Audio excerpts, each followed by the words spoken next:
Hello everyone, welcome to back my YouTube channel chemistry ma'am. तो आज हम पढ़ने वाले हैं क्लास 10 का चैप्टर नंबर 1 रासायनिक अभिक्रिया एवं समीकरण। चैप्टर का नाम है केमिकल रिएक्शन एंड इक्वेशन। तो इसको पढ़ने से पहले हम ये जानेंगे कि साइंस होता क्या है, ये कितने टाइप के होते हैं। क्लास 10 में हमको पढ़ना है 3। एक होता है रसायन विज्ञान, जीव विज्ञान और भौतिक विज्ञान। तो साइंस के कितने पार्ट होते हैं? 3 पार्ट होते हैं। फर्स्ट आता है हमारा केमिस्ट्री, बायोलॉजी एंड फिजिक्स। तो चलिए देखते हैं, हमको पढ़ना है अभी केमिस्ट्री और केमिस्ट्री में चैप्टर नंबर 1 रासायनिक अभिक्रिया एवं समीकरण। चलिए देखते हैं। हमारे चारों ओर पदार्थों में लगातार परिवर्तन होते हैं क्योंकि परिवर्तन को प्रकृति का नियम कहते हैं।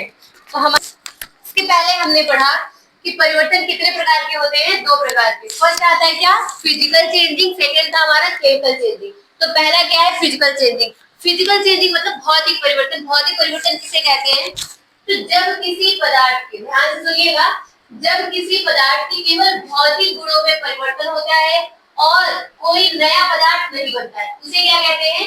भौतिक परिवर्तन। भौतिक परिवर्तन उसे कहते हैं जब किसी पदार्थ की केवल भौतिक गुणों में परिवर्तन होता है और क्या होता है? कोई पदार्थ नहीं बनता है। मतलब जैसे किसी चीज के, कोई पदार्थ का भौतिक परिवर्तन, उसका रंग रूप आकार बदलता है लेकिन उस और कोई पदार्थ नया नहीं बनता, उसे क्या कहते हैं? भौतिक परिवर्तन। जैसे नमक का पानी में घुलना, नमक का पानी में घुलना, गंधक का पिघलना, बिजली के बल्ब का प्रकाशित होना आदि। अब जैसे इसमें क्या बोला गया? जब किसी पदार्थ की केवल भौतिक गुणों में, मतलब उसके आकार में परिवर्तन होता है, उसकी आकृति में परिवर्तन होता है लेकिन कोई नया पदार्थ नहीं बनता है, उसे क्या कहते हैं? भौतिक परिवर्तन। अब इसमें ये भी है कि यह उत्क्रमणीय परिवर्तन होता है। उत्क्रमणीय का मतलब क्या होता है? हाँ, इसे पुनः प्राप्त किया जा सकता है। यह उत्क्रमणीय परिवर्तन होता है। इसको पुनः प्राप्त कर सकते हैं, सॉरी, इसको पुनः प्राप्त कर सकते हैं तथा यह अस्थायी होता है। जैसे कागज,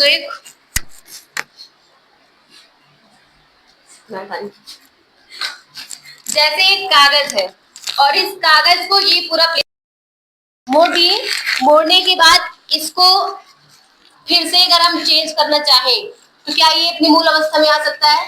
बिल्कुल आ सकता है। मोड़ने पर खाली इस कागज का आकार बदला है और आकृति बदली है। अगर हम इसको फिर से मूल अवस्था में लाना चाहे तो ये आ जाएगा। इससे क्या पता चलता है कि कागज को, कागज का मोड़ना कौन सा परिवर्तन है? भौतिक परिवर्तन। लेकिन अगर हम ये बोलते हैं कि कागज का जलना, कागज का जलना क्या है? वो है हमारा रासायनिक परिवर्तन। क्यों? क्योंकि भाई दहन की क्रिया जो होती है वो हमेशा किसमें होती है? रासायनिक परिवर्तन में। और क्या है इसमें? इसमें ये है कि इसमें कुछ इंपॉर्टेंट फैक्ट्स है, इसको ध्यान दीजिएगा आप लोग। इसमें नया पदार्थ नहीं बनता। हमने पहले भी बताया कि किसी भी भौतिक परिवर्तन में कोई भी नया पदार्थ नहीं बनता, वही पदार्थ के खाली आकार और आकृति में परिवर्तन होता है। सेकंड है रासायनिक संतुलन वही रहता है। रासायनिक संतुलन मतलब जो भी पदार्थ ले रहते हैं उसका जो रासायनिक संतुलन रहता है वो वही रहता है। थर्ड है कि भौतिक परिवर्तन प्रायः अस्थायी होता है। पदार्थ को वापस मूल अवस्था में प्राप्त किया जा सकता है। जैसे कि अभी हमने कागज का एक्सपेरिमेंट किया कि कागज को मोड़ दिया, मोड़ने के बाद उसको हमने फिर से प्लेन किया तो वो हो गया। इसका मतलब क्या है कि पदार्थ को वापस मूल अवस्था में प्राप्त किया जा सकता है। तो परिवर्तन कितने होते हैं? एनसीईआरटी के अनुसार परिवर्तन 2 होते हैं। फर्स्ट होता है हमारा फिजिकल चेंजिंग और सेकंड होता है केमिकल चेंजिंग। फिजिकल चेंजिंग में होता है जब किसी पदार्थ की केवल भौतिक गुणों में परिवर्तन होता है और कोई नया पदार्थ नहीं बनता, उसे कहते हैं फिजिकल चेंजिंग। इसके बाद जैसे नमक का पानी में घुलना, गंधक का पिघलना, बिजली के बल्ब का प्रकाशित होना। अगर हम यहाँ पे बोलते हैं कागज का जलना, कागज का मोड़ना तो क्या है?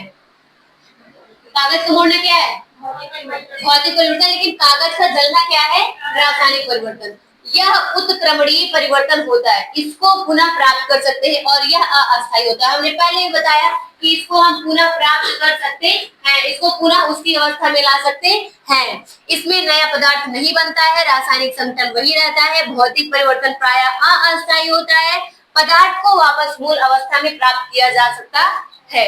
समझ में आया? तो चलिए आप लोग से एक क्वेश्चन है, आप लोग बताइएगा। क्वेश्चन ये है, दिल का टूटना कौन सा परिवर्तन है? ठीक है, दिल का टूटना कौन सा परिवर्तन है? भौतिक परिवर्तन है।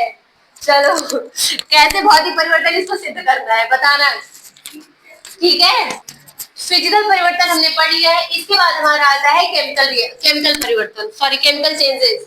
केमिकल चेंजेस में क्या होता है, देखिए ऐसे परिवर्तन, ध्यान से देखिएगा, ऐसे परिवर्तन जिनमें पदार्थों के गुणों के साथ साथ उनके भार में भी परिवर्तन होता है तथा एक नए पदार्थ का निर्माण होता है। हमने क्या बोला कि ऐसा परिवर्तन जिनमें पदार्थों के गुणों के साथ साथ उनके भार में भी परिवर्तन होता है तथा एक नए पदार्थ का निर्माण होता है। ये इंपॉर्टेंट है, एक नए पदार्थ का निर्माण होता है, उसे वो क्या कहलाता है, रासायनिक परिवर्तन कहलाता है।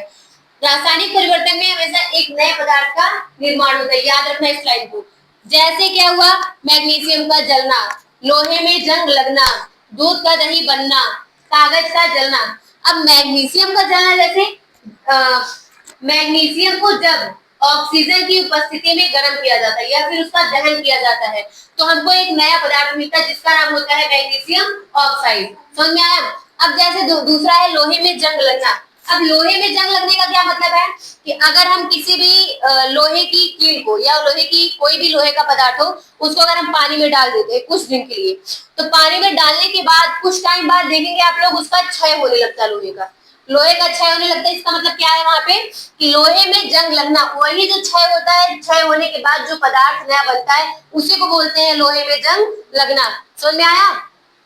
तीसरा है दूध का दही बनना, कागज का जलना। इसके पहले हमने भौतिक परिवर्तन में ये बताया था कि कागज का मोड़ना या कागज का फटना कौन सा परिवर्तन है, भौतिक। क्यों? क्योंकि उसके सिर्फ आकृति और आकार में परिवर्तन। तो लेकिन यहाँ पे है कागज का जलना, भाई ये कौन सा परिवर्तन है, ये है रासायनिक परिवर्तन। क्यों है? क्योंकि यहाँ पे जलना शब्द है और जलना दहन की क्रिया हमेशा किसमें होती है, रासायनिक परिवर्तन में। ठीक है, तो इतना समझ में आया।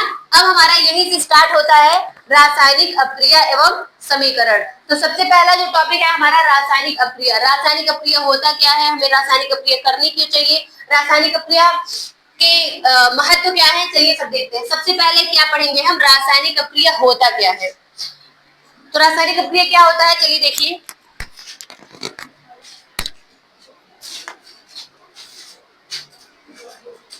जब कोई दो पदार्थ,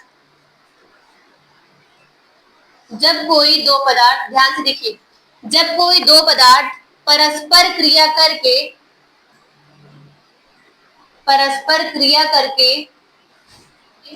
एक नए पदार्थ का निर्माण करते हैं, एक नए पदार्थ का निर्माण करते हैं, एक नए पदार्थ का निर्माण करते हैं, क्या कहलाता है, रासायनिक अभिक्रिया। रासायनिक अभिक्रिया कहलाता है।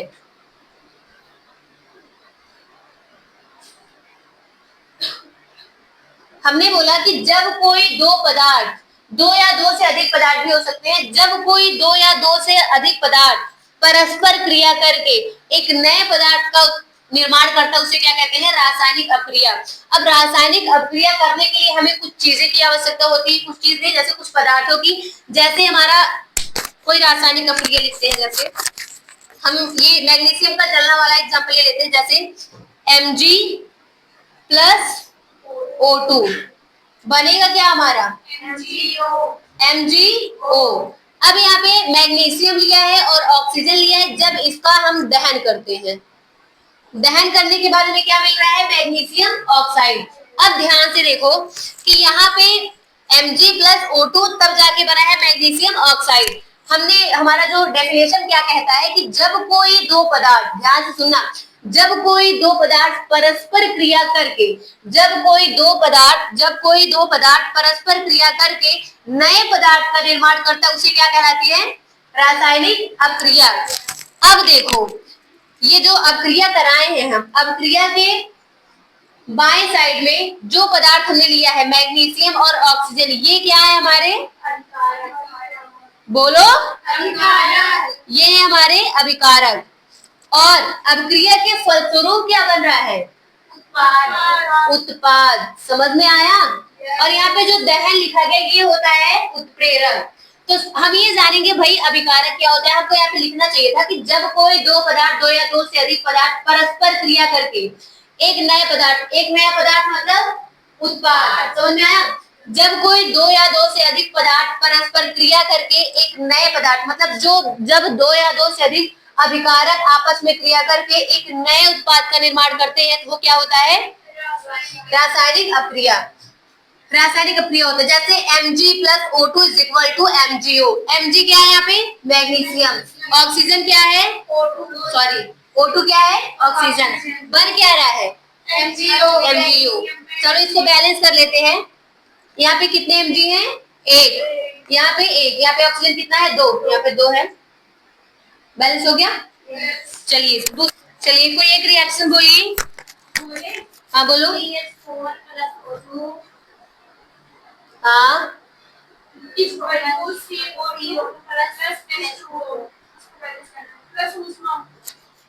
प्लस,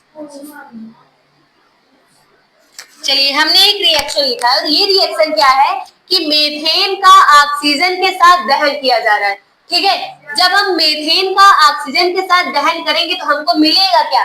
कार्बन डाइऑक्साइड और जल तथा ऊष्मा। अब ये कौन सी क्रिया है? रासायनिक क्रिया। कैसे हम जानेंगे? रासायनिक क्रिया का डेफिनेशन होता है जब दो या दो से अधिक पदार्थ, ध्यान से सुनना, जब दो या दो से अधिक पदार्थ परस्पर क्रिया करके कुछ नए पदार्थ बनाते हैं, वो क्या होता है? हमारा रासायनिक अक्रिया होता है। यहाँ पे उष्मा लिख देते हैं। अब आता है यहाँ पे कि CH4 प्लस O2 रासायनिक अक्रिया में क्या है? CO2 प्लस H2O रासायनिक अक्रिया में क्या है? चलो इसको देखते हैं। CH4O2 हमने क्या बोला था? ये क्या है? अभिकारक। अभिकारक। इसको नोट करते जाइएगा। रिएक्टेंट्स। अभिकारक किसे कहते हैं? चलिए देखिए, आप लोग बताइए अभिकारक किसे कहते हैं? बताओ अभिकारक किसे कहते हैं? हाँ, ध्यान से देखो, रासायनिक अभिक्रिया में किसी रासायनिक अभिक्रिया में भाग लेने वाले पदार्थों को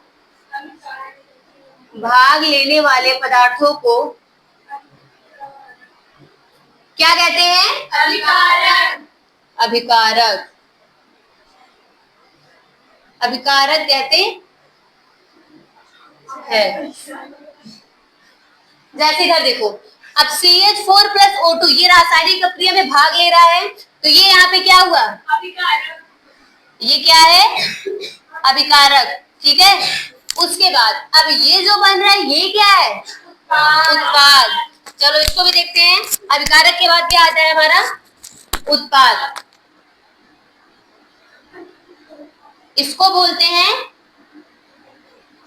प्रोडक्ट्स। ठीक है, इसका डेफिनेशन क्या बनेगा बताओ?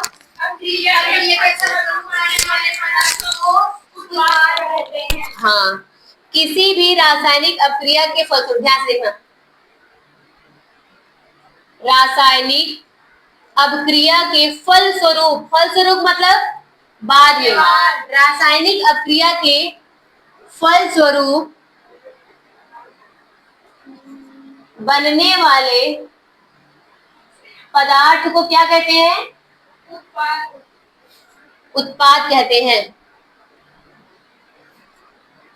नोट्स बनाते चलिए, ठीक है, स्टेप बाय स्टेप लिखा रहे। अब इस अभिक्रिया में, ये तो एक रासायनिक अभिक्रिया है, क्यों है? क्योंकि यहाँ पे दो या दो से अधिक पदार्थ मिलकर कुछ नया पदार्थ बना रहे हैं। तो यहाँ पे CH4 प्लस O2 क्या है? अभिकारक है। क्यों? क्योंकि ये अभिक्रिया में क्या कर रहा है?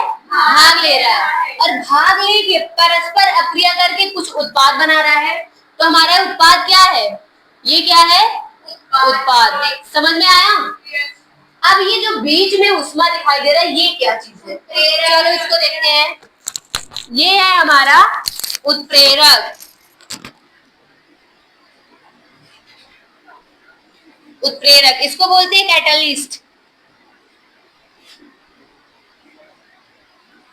भाई उत्प्रेरक का क्या रोल है रासायनिक अभिक्रिया में? उत्प्रेरक का क्या काम है बताओ? उत्प्रेरक क्या करता है? उत्प्रेरक का कार्य होता है यह किसी भी अभिक्रिया को, यह किसी रासायनिक अभिक्रिया की गति को या किसी भी रासायनिक अभिक्रिया की गति को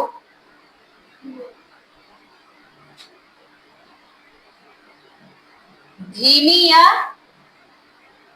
तेज कर देता है। समझ में आया? ये तो था हमारा रासायनिक अभिक्रिया। रासायनिक अभिक्रिया क्या होता है, एक बार फिर से सुन लीजिए कि जब दो या दो से अधिक पदार्थ परस्पर अभिक्रिया करके कुछ नए पदार्थ बनाते हैं उन्हें हम क्या कहते हैं, केमिकल रिएक्शन। केमिकल रिएक्शन की कितने टाइप्स होते हैं, टाइप नहीं बोल सकते सॉरी, केमिकल रिएक्शन कितने पार्ट से मिला होता है या कितने पदार्थ से मिलकर बना होता है, वो होता है हमारा फर्स्ट अभिकारक, सेकंड उत्पाद, थर्ड है उत्प्रेरक। तो हम अभिकारक किसे कहते हैं या रिएक्टेंट्स किसे कहते हैं, किसी भी रासायनिक अभिक्रिया में भाग लेने वाले पदार्थों, जैसे हमने बताया कि भाग लेने वाले पदार्थों को क्या कहते हैं, अभिकारक। और अभिक्रिया के फल स्वरूप बनने वाले पदार्थ को क्या कहते हैं, उत्पाद। तथा अभिक्रिया की गति को धीमा या तेज बनाने वाले पदार्थ को क्या बोलते हैं, उत्प्रेरक। समझ में आया? रासायनिक अभिक्रिया के बाद आता है हमारा रासायनिक अभिक्रिया का पहचान। मतलब हम कैसे पहचान करेंगे कि यहाँ पे रासायनिक अभिक्रिया हो रही है कि नहीं हो रही है। ठीक है, तो चलिए क्या हेडिंग है, रासायनिक अभिक्रिया की पहचान। रासायनिक अभिक्रिया की रासायनिक अभिक्रिया की पहचान।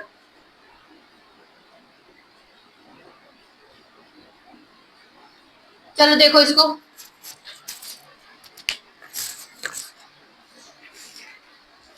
चलने दो।